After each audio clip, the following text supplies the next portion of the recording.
Buenos días, amados hermanos. Señor les bendiga, me alegra verles nuevamente. Pueden tomar asiento, por favor. Y bueno, hoy bendecimos de una manera muy especial a las familias que ya están aquí, pero también bendecimos de una manera muy especial a cada una de las familias que no han podido estar hoy porque la mayoría de ellas se encuentran agobiados por alguna enfermedad de tipo viral, más que todo, no de COVID, gracias a Dios, pero sí con el flu.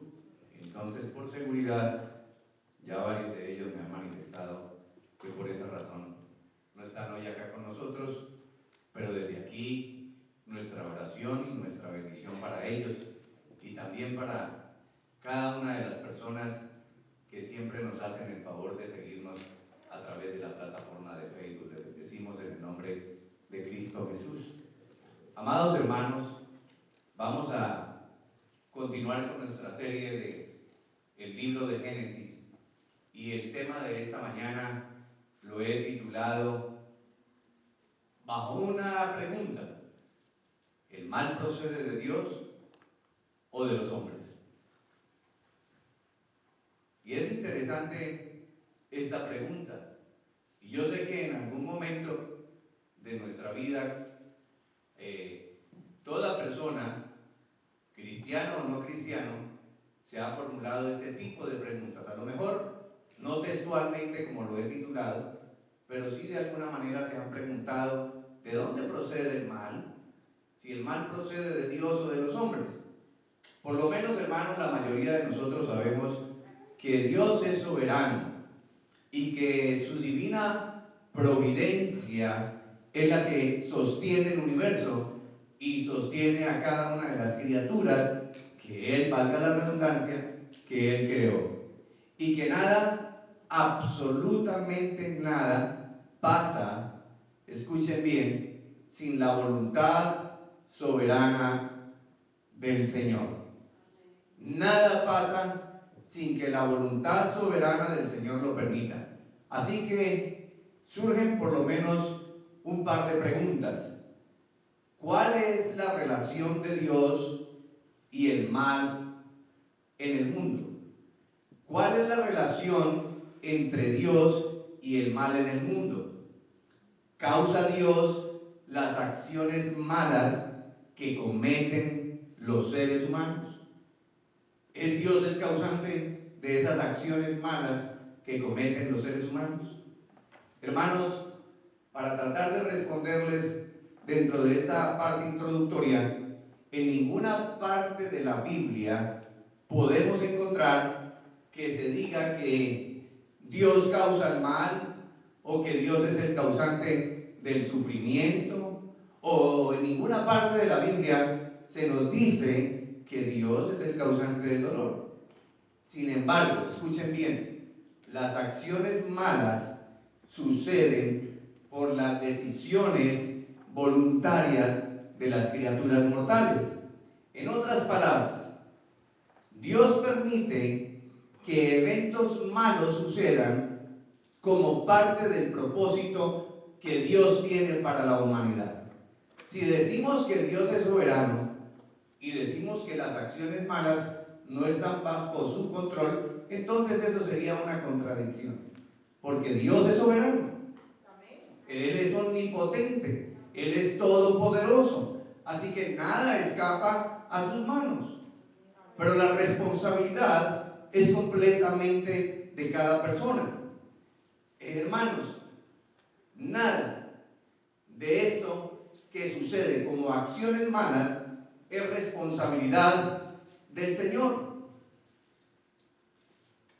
Él no es responsable de las acciones malas que cada uno de nosotros podemos cometer.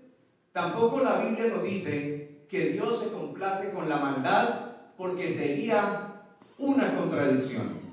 ¿Y por qué sería una contradicción? Es una contradicción decir tal cosa porque Dios es santo. Dios es santo, santo, santo. 3 veces santo. Por el contrario, hermanos, la Biblia dice que el hombre es inexcusable de su pecado y de su maldad. Así que Dios es soberano, el hombre sigue siendo responsable de sus acciones y decisiones. Es responsabilidad de cada uno de nosotros. Él sigue siendo soberano, pero nosotros seguimos siendo o manteniendo esa responsabilidad de cada una de las decisiones. Y esta es una verdad que corre en paralelo a lo largo de toda la Escritura. Así que, mis amados, con esto en mente, vamos a ir a la palabra del Señor, al capítulo 37 del libro de Génesis. Y recuerden que el capítulo comienza diciendo: esta es la historia de la familia de Jacob, José. Y hoy vamos a ver a partir del verso 12 que sigue la palabra de Dios narrándonos la historia de José. Y el texto que vamos a leer hoy es bastante larguito. Vamos a leer desde el 12 hasta el final del capítulo 37 para que podamos entender la historia y el mensaje. Así que, como es costumbre, amados, pongámonos de pie y la palabra de Dios la honramos y la leemos en el nombre del Padre, del Hijo y de su Santo Espíritu. Y dice así a partir del verso 12: después fueron sus hermanos a apacentar las ovejas de su padre en Siquem. Y dijo Israel a José: tus hermanos apacientan las ovejas en Siquem. Ven y te enviaré a ellos. Y él respondió: heme aquí. Qué obediente, ¿verdad? Aún sabiendo que su padre lo iba a mandar con los que tanto lo odiaban.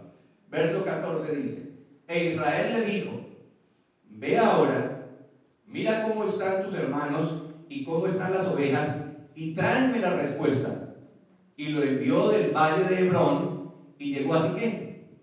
Y lo halló un hombre andando él, José, errante por el campo, y le preguntó a aquel hombre diciendo: ¿qué buscas? José respondió: busco a mis hermanos. Te ruego que me muestres dónde están apacentando. Verso 17. Aquel hombre respondió: ya se han ido de aquí. Y yo les oí decir: vamos a Datán. Entonces José fue tras de sus hermanos y los halló en Dotán. Verso 18. Cuando ellos lo vieron de lejos, antes que llegara cerca de ellos, conspiraron contra él para matarle. Y dijeron el uno al otro: he aquí viene el soñador. Ahora pues, venid y matémosle y echémosle en una cisterna, y diremos: alguna bestia lo devoró. Y sí fueron bestias, pero no animales, sino de humanos. Y veremos qué será de sus sueños. Cuando Rubén oyó esto, lo libró de sus manos y dijo: no lo matemos.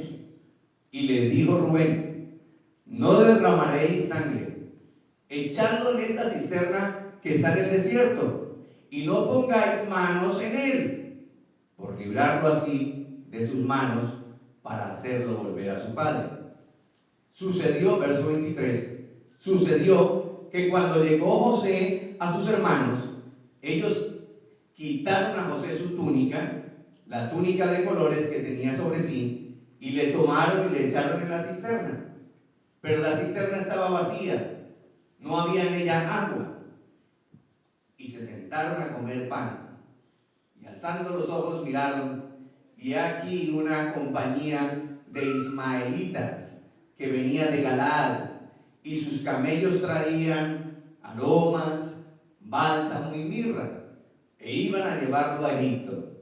Entonces Judá dijo a sus hermanos: ¿qué provecho hay en que matemos a nuestro hermano y encubramos su muerte? Venid y vendámoslo a los ismaelitas, y no sea nuestra mano sobre él, porque él es nuestro hermano, nuestra propia carne. Y sus hermanos convinieron con él.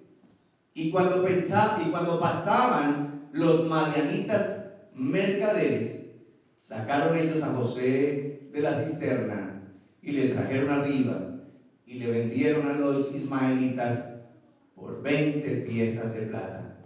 Y llevaron a José a Egipto.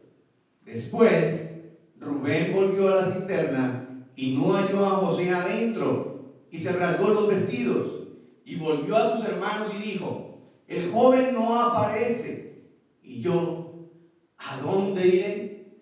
Entonces tomaron ellos la túnica de José y degollaron un cabrito de las cabras y tiñeron la túnica con la sangre. Y enviaron la túnica de colores y la trajeron a su padre y dijeron: esto hemos hallado. Reconoce ahora si es la túnica de tu hijo o no. Verso 33. Y él la reconoció y dijo: la túnica de mi hijo es. Alguna mala bestia lo devoró. José ha sido despedazado.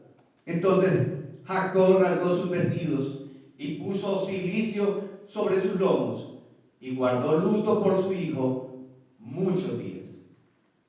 Y se levantaron todos sus hijos y todas sus hijas para consolarlo.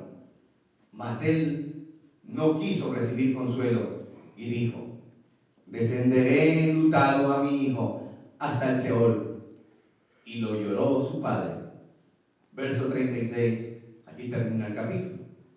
Y los madianitas lo vendieron en Egipto a Potifar, oficial de Faraón, capitán de la guardia. Amén. Padre Santo, gracias por tu bendita palabra, mi Dios. Y una vez más, mi Señor, yo vengo delante de tu presencia en la debilidad de mi humanidad, Señor, confiado y reconociendo que no soy yo, Señor, porque soy falible, porque soy humano, Señor, pero reconociendo que el poder y la fuerza viene de ti, de tu Santo Espíritu y del poder de tu palabra. Yo te pido, Santo Señor, que uses mis labios, que tomes control de mi mente, de mi corazón, de todos mis pensamientos, mis emociones, Señor, y que seas tú, a través de tu bendita palabra y del poder de tu Santo Espíritu, que hoy esté ministrando a través de este mensaje cada uno de nuestros corazones. Enséñanos, Señor, a caminar en integridad, en justicia y en verdad, y perdona todas nuestras faltas, en el nombre poderoso de Cristo Jesús. Amén y amén. Y el pueblo de Dios dice amén. Pueden tomar asiento, mis amados. Recuerden, mis queridos hermanos, el título del mensaje: ¿el mal procede de Dios o de los hombres? Y este texto que acabamos de leer es un ejemplo muy claro del tema de hoy, la historia de José. La Biblia dice que los hermanos de José sentían envidia, sentían celos por él, sin ninguna razón le aborrecían, querían matarlo, hicieron mal cuando lo echaron dentro de la cisterna, y luego la maldad prosiguió cuando lo vendieron como esclavo. Hermanos, aquí tenemos una combinación duple. En primer lugar, de obras malas, perversas, producidas por hombres pecadores y que son culpables de su gran maldad. Y en segundo lugar, también vemos el control y la providencia de Dios imponiéndose. Dios, mis hermanos, el Señor, usa todas las cosas para cumplir sus propósitos. Incluso usa el mal de los hombres para manifestar su gloria y para nuestro bien. Y en la historia de José lo vemos. Hermanos, y a veces suceden en nuestras vidas cosas desagradables que no nos gustan, que nos inquietan, nos molestan, nos sacan por un momento del camino, pero todo eso lo usa el Señor para cumplir el propósito por el cual cada uno de nosotros hemos sido llamados. De manera que todas nuestras acciones están bajo el cuidado providencial de Dios. Esto se conoce como la doctrina de la concurrencia. Es una característica, una parte de la misma doctrina de la providencia. Todo está bajo el gobierno soberano del Señor. Y voy a ser enfático e intencional cuando digo que todas nuestras acciones están bajo el cuidado providencial del Señor. Todas, hermanos. Tanto las acciones malas como las acciones buenas. Y el Señor encamina según su propósito. Por eso dice el apóstol Pablo, dice, porque en Él vivimos y nos movemos. Eso lo dijo en Hechos 17:28, solo como referencia. En Él vivimos y nos movemos. Hermanos, los pasos que damos cada día dirigen a cada persona, pero son dirigidos por el Señor. Así que nuevamente la pregunta del título del mensaje: ¿el mal procede de Dios o de los hombres? No le voy a responder con mis propias palabras, porque puede haber alguien, no creo aquí, pero sí a lo mejor en las redes sociales, que diga, es argumento de hombre. Entonces, para evitar eso, vamos a la palabra. ¿Qué dice la palabra acerca de este tema? Miren lo que Jeremías dice en Jeremías 10, verso 23. Escuchen, Jeremías dice y le pregunta al Señor: Señor, yo sé que el hombre no es dueño de su destino, que no le es dado al caminante dirigir sus propios pasos. Hermanos, lo que aquí Jeremías, bajo la inspiración divina del Santo Espíritu de Dios, está diciendo que el hombre no es dueño de su vida. No somos dueños de nuestra vida. Dios nos ha dado la posibilidad de que nosotros hagamos elecciones. Pero hermanos, déjenme decirle una cosa, que esas elecciones o las decisiones que nosotros hacemos, las tomamos movidos por el corazón. Por eso el Señor Jesús lo dice de otra manera en el Nuevo Testamento. Dice, porque el buen hombre de su buen corazón saca lo bueno, pero el mal hombre de su mal tesoro saca lo malo. Así que aquí el profeta Jeremías está diciendo que el hombre no tiene dominio sobre su destino.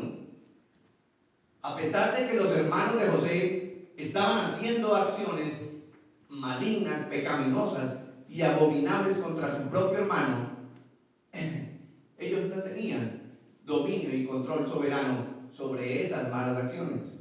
El Señor es el que encamina cada acción y cada decisión de acuerdo a su santa voluntad y de acuerdo al propósito que Él tiene para cada uno de nosotros. Veamos otra porción que nos amplía un poco más el texto y el contenido del mensaje. Proverbios 16:9 dice: el corazón del hombre traza su rumbo. Los hermanos de José estaban trazando el rumbo de ellos, aparentemente, y el de su hermano. Pero mire lo que dice Proverbios: el corazón del hombre traza su rumbo, pero sus pasos los dirige el Señor. Hermanos, aquí hay un doble propósito. Tanto en la vida de los hermanos de José como en José mismo había un propósito. Dios transforma la maldad de los hombres para el bien de su propósito. Hermanos, José no sabía que el Señor estaba permitiendo las acciones perversas de sus hermanos. Sin embargo, escúchenme bien, sin embargo, José siguió caminando en integridad a pesar de todo lo que sus propios hermanos le hicieron. Él siguió caminando en integridad. Él no dejó de creer en Dios. No escuchamos desde el capítulo 37 hasta el final del capítulo 50 de Génesis, hasta el final mismo de la vida de José, que él en ningún momento se haya quejado en contra del Señor. Él siguió caminando en integridad. Y hay muchos que, escúchenme hermanos, esto es importante. Hay muchos que siempre tratarán de culpar a los demás. Hay muchos que siempre tratarán de justificar sus acciones inculpando a otros. ¿Los vamos a encontrar? O tal vez usted ya se ha topado con alguno de ellos. Sin embargo, hermanos, son pocos los que miran hacia adentro y reconocen sus problemas, debilidades y rectifican. Son muy pocos los que reconocen que hay un problema interno y que necesitan rectificar. El problema en sí no consiste en equivocarse. No. El problema no es equivocarse. El problema real es no corregir. Ese es el problema real. Usted y yo somos falibles porque somos humanos. No somos perfectos. Estamos caminando en un camino de perfección y de santidad a través del Espíritu Santo de Dios, pero en ese caminar, hermanos, vamos a ser falibles, vamos a cometer errores. El problema no es cometerlos, el problema es no rectificar, el problema no es de manera personal evaluar, mirar, que si hay un problema no es de una sola persona, es de dos o de tres o de varios, como en este caso los hermanos de José. El problema real entonces es no corregir. Con los hermanos de José fue necesario, escuchen, que pasaran 16 largos y difíciles años. ¿Para qué? Para que ellos corrigieran su camino y dejaran de ser semilla de la serpiente. ¿Recuerdan que hablamos la semana pasada de la semilla de la serpiente y la semilla de la mujer? Para ellos tuvieron que pasar o tuvo que pasar 16 largos años para que ellos entendieran, recapacitaran y dejaran de ser usados como semilla de la serpiente y pasaran a ser semilla de la mujer, pasaran a ser semilla de Cristo. Hermanos, el texto bíblico en esta mañana nos invita a una meditación y a una reflexión profunda, personal, individual y colectiva. Y el verso 20, quiero enfatizar algo. Miremos el verso 20 de Génesis 37. Dice, ahora pues, miren lo que le dijeron los hermanos de José. Ahora pues venid y matémosle y echémosle en una cisterna. Y diremos, alguna mala bestia lo devoró. Y escuchen, y por eso lo resalté allí en letras grandes. Y veremos qué será de sus sueños. La razón principal por la que querían matarlo era por sus sueños. Hermanos, realmente los hermanos de José querían matar los sueños de José. Y siempre tendremos personas que van a querer estropear, matar tus sueños, tus propósitos. Tal vez, hermanos, hay quienes quieren e intentarán sacarte del camino correcto, sacarte del propósito de Dios, de ese propósito que el Señor tiene para su vida. Hermanos, pero si tú has decidido entregar tu vida en servicio al Señor, habrá gente que de una o de otra manera tratarán de desmotivarte, lastimarte con palabras hirientes, con como lo dijo el apóstol Pablo en la carta a los romanos, veneno y áspid hay en su lengua. Porque hay gente especialista en lanzar palabras tan hirientes que, hermanos, en un segundo destruyen a la persona. Y tal vez no se dan cuenta del alcance tan grande de esas palabras. Hermanos, tratarán de ser tropiezo en tu camino, tratarán de debilitarte en la fe, tratarán de provocarte para que saques ese viejo hombre. Y mis hermanos, puede ser que por un momento lo consigan, puede ser, porque todos somos humanos. Pero tú debes recuperarte y mantenerte fiel al llamado y al propósito de Dios para tu vida. Hermanos, a pesar de cualquier circunstancia contraria, si tú estás aquí, si tú estás caminando en la palabra del Señor, Dios ya te eligió. El Señor te llamó y el Señor te ha declarado hija o hijo de Él. Hermanos, y ninguna palabra, ni ninguna persona, ni ninguna mala acción puede quitar eso de tu corazón, porque el Señor es soberano. Para José no fue fácil, pero sin embargo José siguió adelante y no se dejó influenciar, no se dejó debilitar ni avasallar por sus hermanos. Es decir, no se rindió ni se sometió a las pretensiones malignas de sus hermanos. No se convirtió en un súbdito de ellos. Hermanos, seguramente encontramos personas que van a querer esclavizarte de alguna manera, que de alguna manera te van a decir: tus sueños no son reales, tú no sirves para nada, tú ni puedes contigo mismo, sí que menos vas a poder con esto, con aquello o con aquella actividad. Si tú no puedes contigo mismo, tú no puedes cumplir tu ministerio, tu llamado. Hermanos, y tal vez vamos a encontrar personas que digan: tú no lo conseguirás, no lo lograrás, tú eres un desastre, tú eres un fracasado. Déjeme decirle, mentira del diablo, mentira del diablo.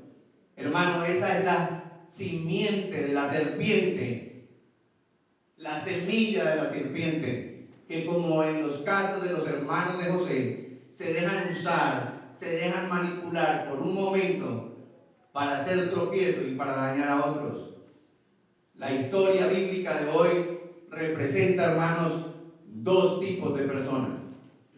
Y aquí ya vámonos encaminando al final. Dos tipos de personas encontramos en esta historia bíblica. Número uno, los hermanos de José. Los hermanos de José. ¿Quiénes son los hermanos de José? ¿O qué simboliza o qué representan los hermanos de José? Los hermanos de José son aquellos que siempre tratarán de culparte de todo. Los hermanos de José le aborrecían, le tenían envidia y querían matar sus sueños. Y la razón principal es porque lo culpaban de todo. Los hermanos de José son aquel grupo de gente que no ven sus propios errores. Son aquellos, los hermanos de José, son aquellos que no miran hacia adentro para reconocer sus limitaciones, carencias, su pecado y su maldad. Los hermanos de José siempre son aquellos que quieren culparte para ellos justificarse. ¿No le ha pasado? ¿O es a mí solo que me ha pasado? Muchas veces, hermanos. Y aquí lanzo una nueva pregunta. ¿Cuántos hermanos de José hay en su camino? Piense por un momento. Piense por un instante. ¿Cuántos hermanos de José hay en tu camino?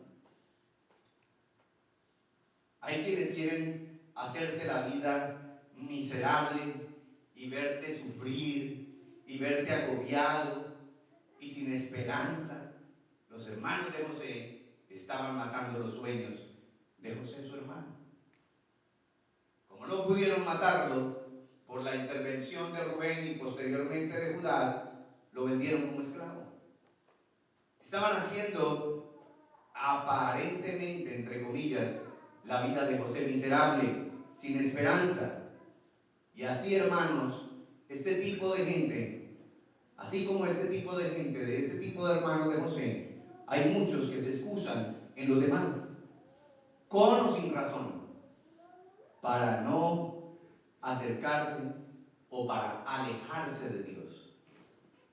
La verdad es que el problema está en la propia concupiscencia de cada corazón. Usted no ha escuchado que alguien diga, es que yo no creo en Dios por tal cosa. Es que yo no voy a la iglesia porque esos pastores son unos mentirosos. Es que yo no voy a la iglesia porque toda esa gente que se reúne son un poco de hipócritas. ¿No ha escuchado ese tipo de palabras, de expresiones? Hermanos, pero la realidad es que son excusas. Porque la motivación principal que no les permite acercarse a Dios o incluso alejarse de Dios es la concupiscencia de sus propios corazones. ¿Quiere que se lo demuestre? No con mis palabras, bíblicamente. Veamos Santiago 1:14. Mire lo que dice el apóstol Santiago bajo la inspiración de Dios. Dice, sino que cada uno es tentado cuando de su propia concupiscencia es atraído y seducido. Hermanos, yo por mucho tiempo decía, es que yo no me acerco al Señor porque ahí vienen esos evangélicos siempre señalándome con el dedo acusador, hablando de mi pecado. Por eso yo no voy a ninguna iglesia. Así lo decía. Pero hoy reconozco que no eran ellos. El problema era mío, porque mi corazón estaba lleno de concupiscencia, estaba lleno de pecado. A mí me gustaba el estilo de vida que yo tenía. A mí me gustaba revolcarme en el pecado. Y yo no quería salir de ahí porque ahí estaba feliz, contento. Pero yo me excusaba diciendo que era feliz. ¿Saben por qué? Porque hasta ese momento no había sido tocado por el poder del Espíritu Santo de Dios y mi corazón seguía endurecido y no había sido regenerado, porque es el Espíritu Santo el que regenera el corazón. Mire, les muestro otra porción por si de pronto en las redes sociales alguien diga, ya se puso de acuerdo con Santiago. Entonces ahora voy a estar de acuerdo con el apóstol Pablo. Mira lo que él dice en Romanos 1:24. Mire cómo él empieza la carta a los romanos. Dice, por lo cual también Dios los entregó a la inmundicia en las concupiscencias de sus corazones, de modo que deshonraron entre sí sus propios cuerpos. Hermanos, con este par de textos queda claro que el problema no es de nosotros. El problema es de cada persona que voluntariamente, por la concupiscencia de sus corazones, como los hermanos de José, no quieren agradar a Dios, se resisten a caminar en integridad, se resisten a caminar en justicia y en verdad, y se oponen a los principios, a las reglas y a las ordenanzas que ordena el Señor en su palabra. No quieren, por orgullo, rebeldía o por muchas cosas, someterse a reglas y a principios. Hermanos, entonces, en primer lugar, tenemos los hermanos de José. Pero también en este grupo, en esta historia, el segundo grupo son los José, los que representan a José, los que simbolizan la vida de José. ¿Y quiénes son los José? Los José son aquellos que se mantienen en el camino de integridad. Hermanos, y déjeme decirle que cuando usted determina caminar en integridad, no le va bien. Y hoy, bajo el texto bíblico lo vemos, a José no le fue bien.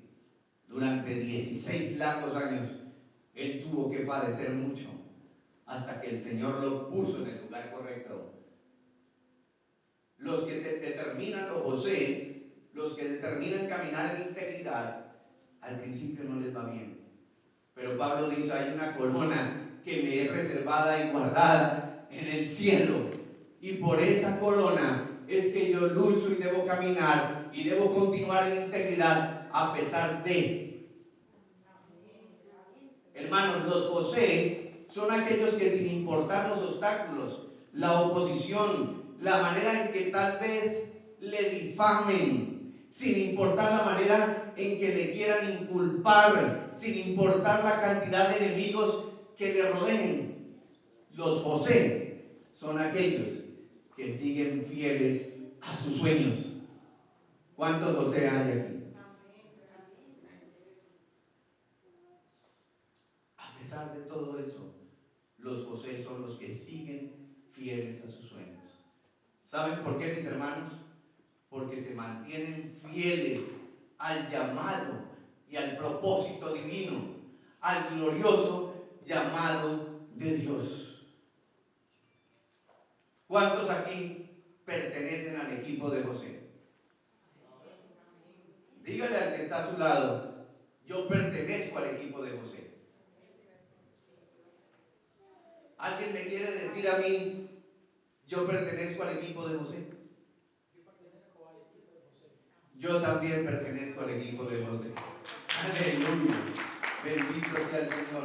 Hermanos, José, escúcheme, José pudo haber dicho, Señor, tú me abandonaste, ya no creeré en ti, no quiero saber nada de ti, Señor, por toda la maldad que me hicieron mis hermanos. Señor, ¿por qué lo has permitido?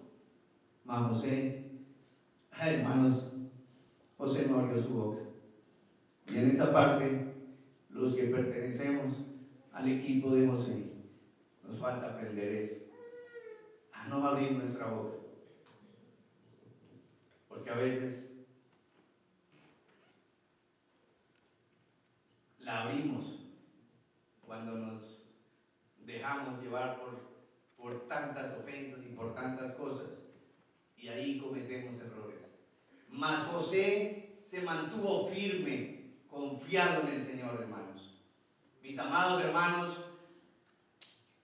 en los peores momentos, para ir finalizando y concluyendo el mensaje, cuando te sientas agobiado, cuando te sientas desmotivado por todos esos hermanos de José que están en tu vida, Dios viene y te rescata y te dice, yo te llamé, te he puesto por cabeza y no por cola.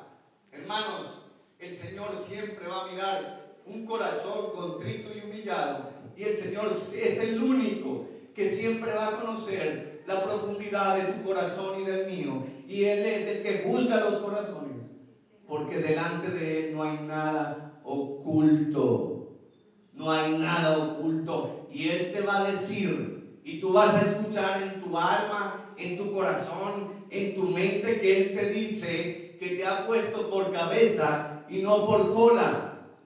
Por esta razón, hermanos, estamos aquí de pie, firmes, porque el Señor nos recuerda nuestra verdadera identidad. Tu identidad y la mía no es lo que la gente diga. Tu identidad y la mía es lo que el Señor ya ha dicho de ti, es lo que el Señor ya tiene propuesto y planificado para la vida tuya y la mía. Hermanos, y quiero cerrar el mensaje con una porción extraordinaria que encontramos en Isaías 43, a partir del verso 1, y que yo considero que se relaciona estrechamente con el mensaje de hoy. Y dice en el verso 1, ahora, escuchen lo que dice el Señor a través de la boca de Isaías. Ahora, así dice Jehová, creador tuyo, oh Jacob, y formador tuyo, oh Israel. No temas, porque yo te redimí, te puse nombre, mío eres tú. Aleluya, bendito sea el Señor. No temas, hermano, no temas.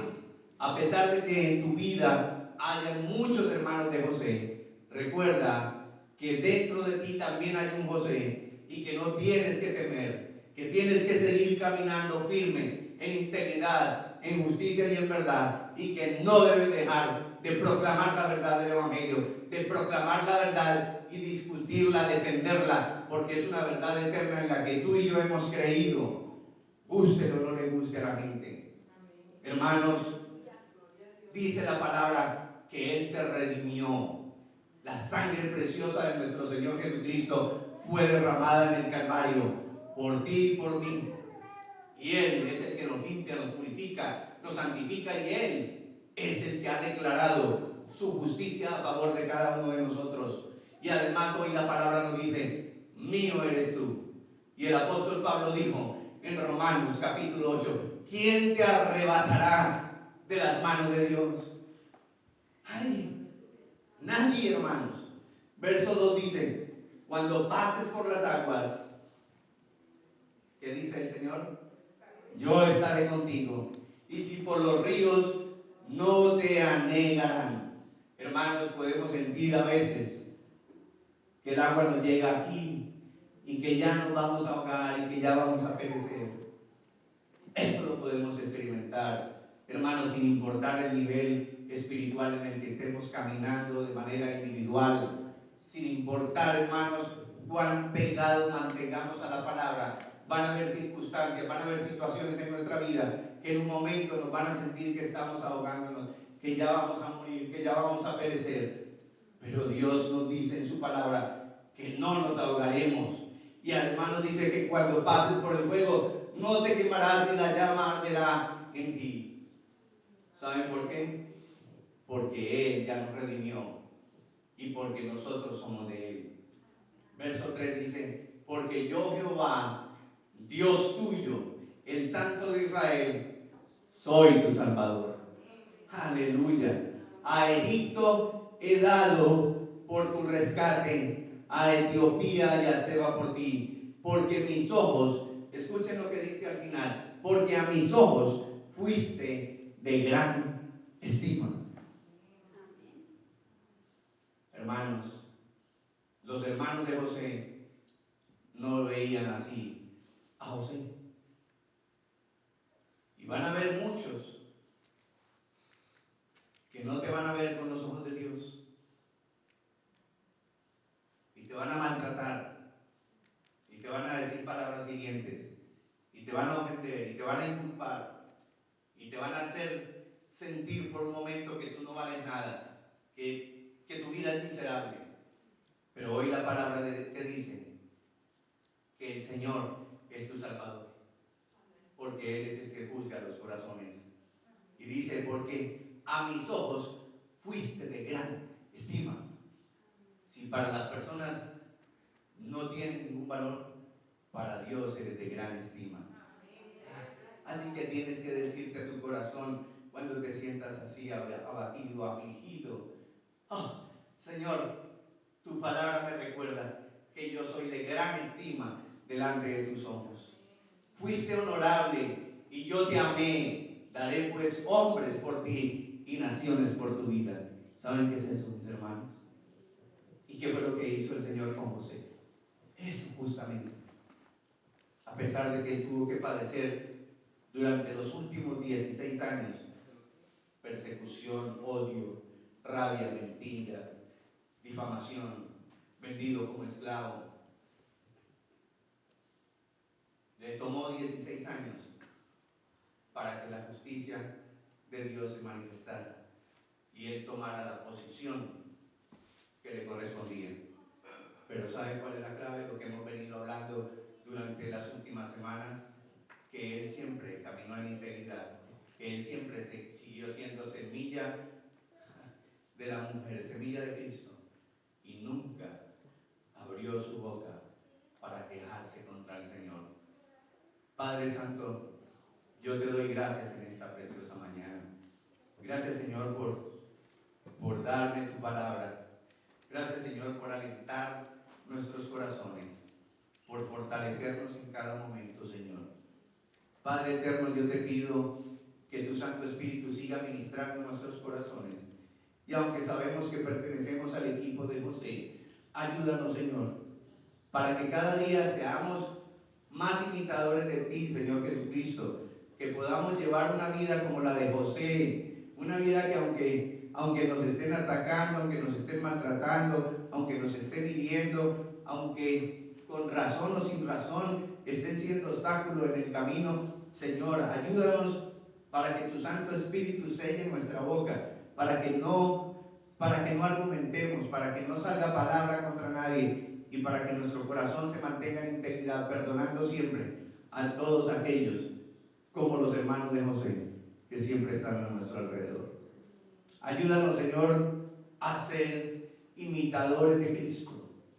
Señor, permítenos, con el poder de tu Santo Espíritu, que en este trasegar y en este caminar de Cristo, en este caminar de la vida del Evangelio, tu Santo Espíritu sea el que siempre esté tomando control, autoridad y gobierno de nuestra mente, nuestros corazones, nuestros pensamientos y nuestros propios labios, Señor. Yo te lo pido en el nombre de Cristo Jesús. Y hoy te exalto y te doy toda gloria, toda alabanza, en el nombre de Cristo Jesús. Y bendigo la vida de cada uno de los hermanos aquí presentes. Las familias que no pudieron estar por motivo de enfermedad, Padre, sé tú con ellos, llevando, mandando, enviando sanidad física a sus cuerpos que se encuentran abatidos, afligidos por la enfermedad. Señor, restáuralos y que la próxima semana puedan estar aquí nuevamente reunidos y congregados en el fuego y en el calor de tu Espíritu y en el fuego y en el calor de tu preciosa, poderosa y santa palabra. Te lo pido, mi Dios amado, en el nombre de Cristo Jesús. Amén y amén. Mis hermanos, el Señor les bendiga. Tengan una linda y preciosa semana.